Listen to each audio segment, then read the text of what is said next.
Hi, I'm Mark Unger, producer of Roundtable. Because we find this presentation so special, we really would like for you to see this. Please watch.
Sometimes I get an idea right after we finish previous idea. And I torture Miles with the question, can we get together tomorrow, like next week? Can we get together to shoot it? And he has a quite busy schedule because it's New York City. Life takes a lot from you, you know, a lot of effort to make it good. And he always, you know, help me participate into make it right, you know, whenever he can, you know, and most of the time he, over all those years, he always make time, you know, for me to work together. Yeah, I don't think I ever... You know, when you approach person to photograph and stuff, people very often in New York especially, probably in other places too, in New York it's probably easier than in other places. People look at you and some of them actually kind of think, probably, what kind of pictures you do. I was definitely skeptical. You know, yeah.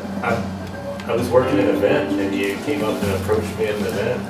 And yeah, I was like, I don't know this person. Like, Exactly. I don't know what they want or what they're doing. And then when you said it was art photography rather than fashion, it made me more interested because I'd never done that before. And so I was like, all right, I want to try this. Like, I've always enjoyed viewing art, and I've always felt that being a model was akin to being an artist, maybe not exactly being an artist, but in a way it was close. And I thought doing art, being a model for an art photographer would be an interesting change of pace and experience. In a way, I really believe it's 100%. So here for me is a lot that in Miles' cases, I work totally with another artist together, you know. Mm-hmm. He's not just delivering his look, but he really lives through everything what we do. And sometimes he does more than I, and quite often, you know. Because in what way he does more?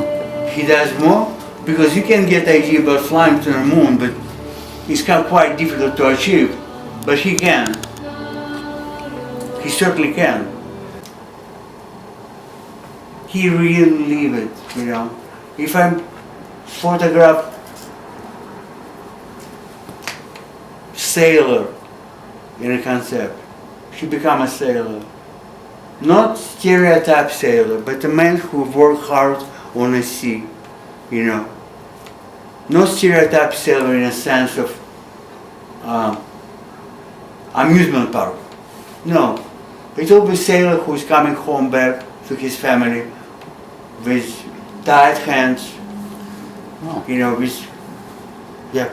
That actually creates a new angle to the whole approach you have to photography. I was always saying that your photography is very close to literature, but what you're describing is very close to some kind of still theater. So you're talking about actually acting out personality in a still shot instead of acting out personality in a dynamic process, which is probably even more complicated. Correct me if I'm wrong, Miles. That makes very much sense. It does. Don't you see, Miles? I don't know. If For you me, think it does make sense. If you think about it, when you have a theatrical performance and you act in theatrical performance, if you at some point losing a grip of this personality, you can correct yourself the next second. Most of the time, the viewers wouldn't even notice.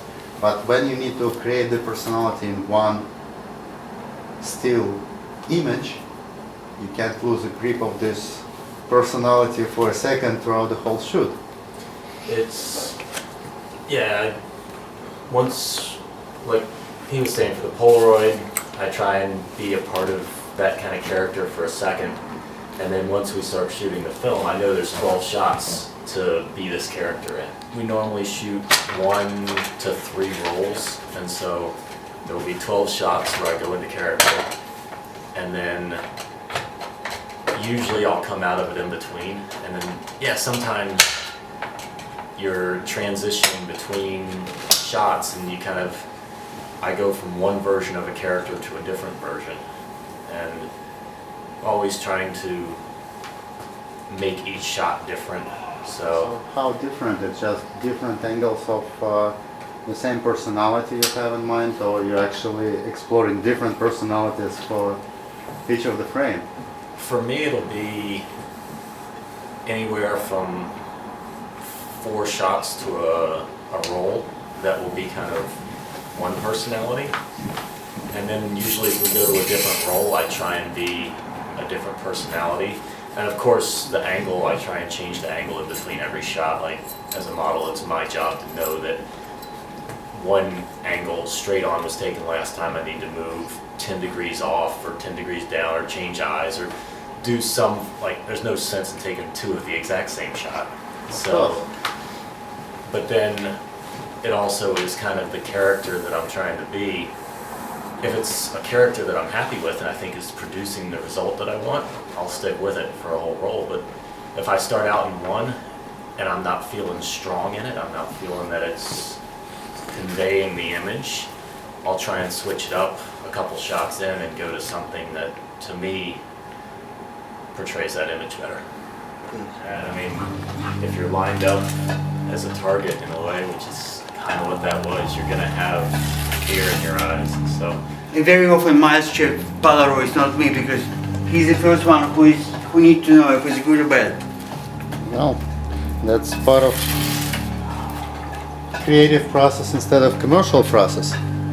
yeah. But I actually have a very interesting question to you, Miles. Yes.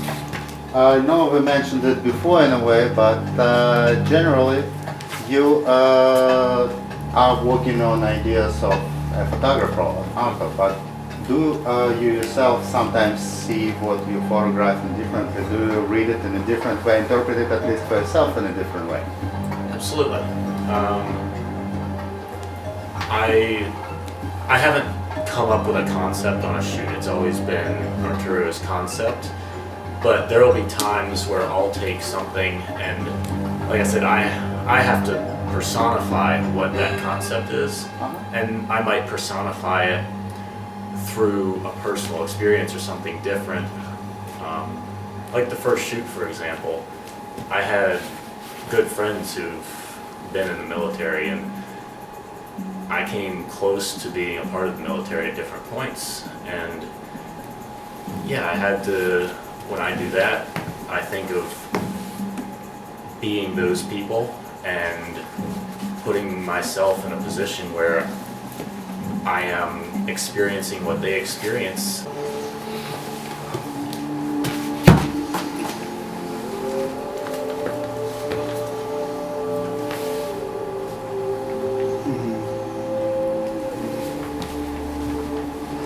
So what this preparation is? Preparation Doing. is to set backdrop, to see blank. It's pretty simple, pretty simple, and to cover perimeter, so you see basically nothing, because we're building darkness. Building darkness. You just set here a black apple. And we just start over here.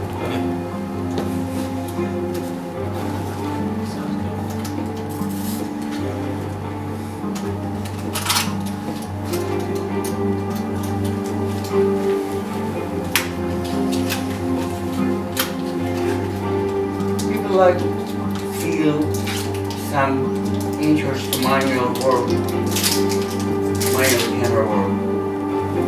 But common opinion about it is it's slow and it's time consuming and labor consuming, which is true, but reality of it is that it gives you time to think about picture more before you photograph, and you kind of wait what you make a picture about, how you're gonna make it, you know, and it worked actually good ways. I wanted 12 frames on a roll, and I have to, it doesn't matter how many I want here to shoot, you know, I have to wait until I reload camera. Which is with time become beautiful thing. You know, and sometimes our shoots last probably like after years of working together. It's more than 8 years already now, yeah? Some shoots last probably like 20 minutes of actual photography. Yeah. You know, because the rest we spend, you know, thinking about what we're doing. So Miles, Yes. how commercial modeling is different from something so philosophical and creative for you? Commercial modeling is generally, it's less about what I do and what my characteristics are. They focus more on not having the model so much be present, but they're trying to sell clothing or something like that. So when I do commercial modeling, it's kind of me being present but absent at the same time. Whereas here, this is dependent upon me selling the idea of being this person who is looking in the darkness. So I have to use the expression and the kind of be the person who's looking in the darkness. So it's more dependent on what I bring to the shoot here, whereas commercial modeling, it's really not so dependent on the model, I don't think. So if I understood what you're saying right, basically to summarize, in commercial modeling you just supplement your skills, your appearance, you just essentially part of the props for the shoot. In this one you're participating in some ways on equal basis with the artist. You both are the artists in the shoot. Well, Arturo is the artist and he has the main idea of what this shoot is, and he tells me what he's looking for, and then I have to personify his idea. So I find it to be art for my side. I enjoy it because I find it to be an artistic release for myself. I think it's his concept, it's his idea, and I, in a way, become an actor who is acting out the image that he has decided he wants to shoot. Well, it's actually raising very interesting question of the concept of collaboration in creating art. The whole 20th century was actually a time of individual art. In most of the medias, artists was living the idea of creating something together, and was focusing on promoting their name, just their idea, their talent, and creating borders from everybody else. But if you would look at it before, in 19th century and the further you go, the most of the artists was actually working together, and they wasn't so much concerned about having their name on the piece of art, but about creating art. Yeah. In times of iconography, I would say there was no such thing as even signing your work, and there were several people who was working on it, and now we in a way have the whole concept of collaboration coming back. Artists not just working with different medias, but they was working together, contributing their skills, their part of understanding and part of work, the whole process. Okay, so What are you guys prepared to do now? Now we're gonna actually work. If it's alright, guys. Yeah. Definitely do. Yeah. So we'll Let's see. shoot two Two Polaroids. Polaroids. Two Polaroids. Yeah, see how it looks. We'll Looking have down. one with kind of this, and then another one with a completely different footset. So I see how it's actually good. Yes, here. No, position arms was actually was good. Yeah. Just Can't- if you bring the can't chin not. up and look down. Bring the chin up and don't look so down. Look here. Okay. The whole idea is about man's existence, and we always have, sometimes all of us have fascination with darkness.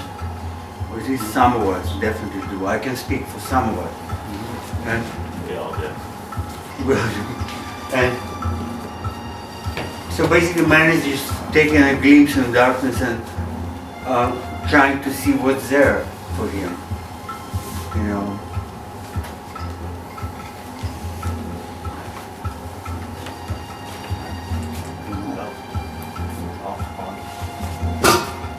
On. It's good, yeah. Because I like the stripes coming in picture. Yeah, I think the belt. It's Yeah. not So, Fancy.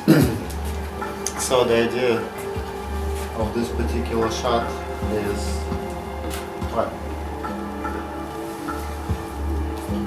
Basically, it's about man's life, you know.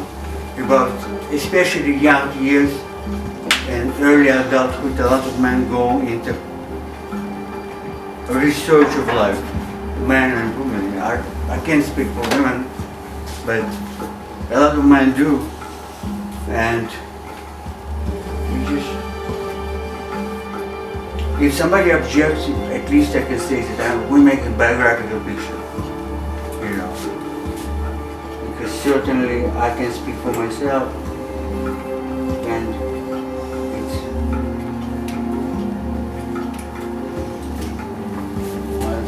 When I have to portray the image, I go into a personal experience of going through whatever it is that the shoot is in a way. So how was it different from what Arthur was describing? Basically, I think with the idea of sacrifice of young man being between two targets.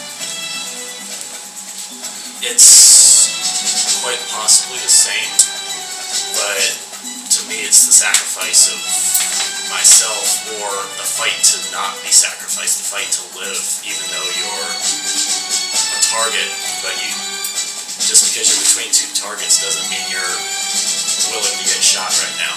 And so It's actually instrumental difference because from what I know about Arthur, his philosophical part of photography, he actually, when he's creating a shot like this, probably assuming that it's almost certain, if not completely unavoidable. It's more of an anarchic kind of a deal, fate, which cannot be avoided if you've chosen this path. And exactly being between two of them is looking at this silent, harried kind of situation where you can avoid one of them, but you can't avoid it completely. So having hopefulness in it probably what created the final appearance of the shot. I actually remember this image very well, and it does have a hint of hope, which not always characteristic to what this artist does.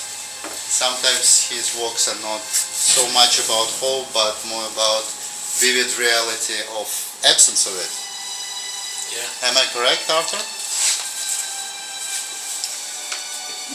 I'm very much drawn to existential work, and you can't avoid tragic ends. So it could be death, it could be disability, it could be emotional disability, and which is sometimes scary than physical. It's difficult to say. All of this stuff is sometimes pretty scary. I just sometimes question, about upbringing when I was growing up. Why nobody told me that life is not lovey-dovey, that there are serious problems in life, that I will deal with pain, with loss, and basically nobody told me about it, I have to find it myself, and sometimes I get, once it's passed, I'm very sometimes surprised with it. You know, I feel that it shouldn't be this way, you know, but it happens this way, and then I'm glad, you know, to be drawn to it, because basically a lot of events in my life and life of my family draw me and lead me to these pictures, you know, to these images, because you can call it like self-therapy in a way, because, you know, some images, you know, I did just to get over certain events and certain memories in my life. And once I photograph it, I feel pretty much more released, you know, and they don't bother me anymore, you know. And it could be loss of a friend, loss of my brother, missing a friend who is away, you know, and it's quite painful experiences. So at that time, sometimes it doesn't feel right to shoot happy images. It's just for me, you know. I feel like, okay, if things are turning tragic, why don't I make a tragic image? You know, to reflect where I am today. It feels more natural, you know.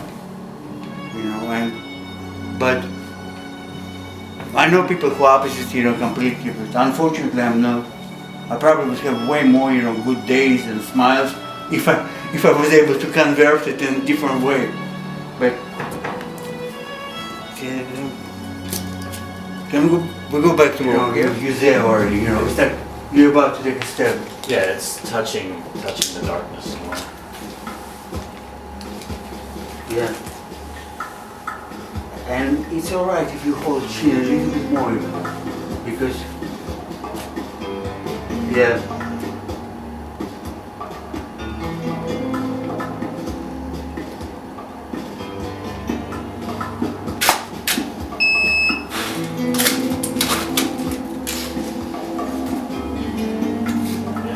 85 years I'm here, so it's 8 years.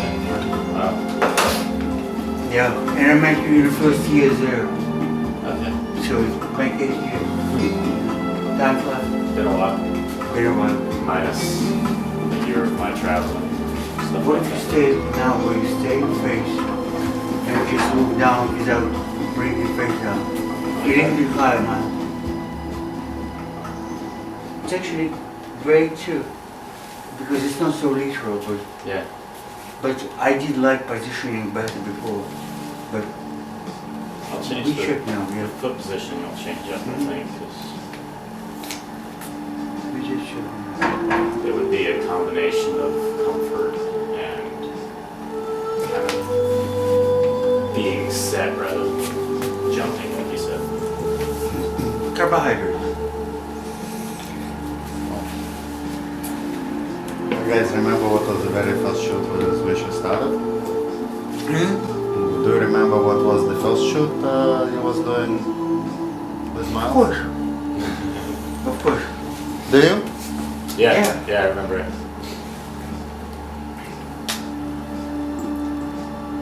You want to hear about What it? was it? There were two targets. Targets, right? Yeah. There were two targets for shooting targets. Miles was staying in between two targets. There were torso targets. Torso and head targets. Shooting one. Miles was staying in between them when military codes, completely buttoned, covered down, the military codes suggest, insist. And he's staying basically pretty much straight up, you know. And he having, see at that time I have idea, a lot of shot, the idea exploring, you know, soldier's life, man going, you know, for service and serve his country, you know. And in a way we saw it as man's sacrifice. I still see it as a man's sacrifice. I still get goosebumps when I think about young men who go to service and dedicate their life to serve their country. So Miles was representing this man, you know, in this picture. I mean, there were like different details and stuff, but he was so young at that time that it was completely believable because he did look like he actually was young. We thought he looked young. He was young. You know, I guess. And I was very happy with the picture because in his eyes there was so much faith in what he's doing, but at the same time was a little bit fear about what's going to happen, which is very understandable and believable. You know, there was some tenderness in his eyes.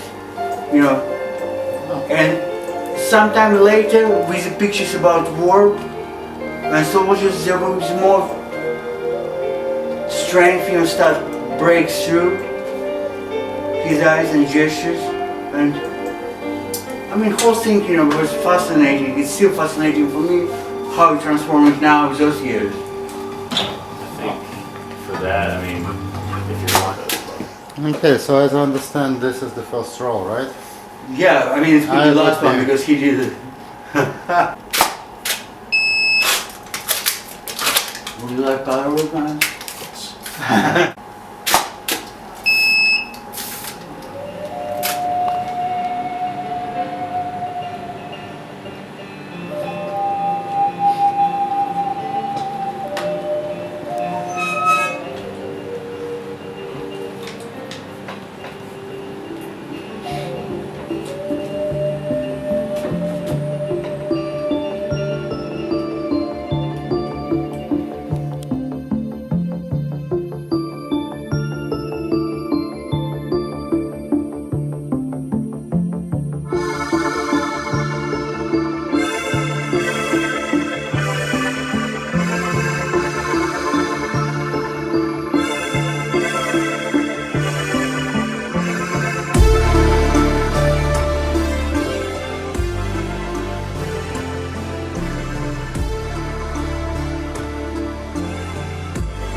I hope you found that worth watching as much as I did. I'm Mark Unger for Roundtable. Thanks for watching.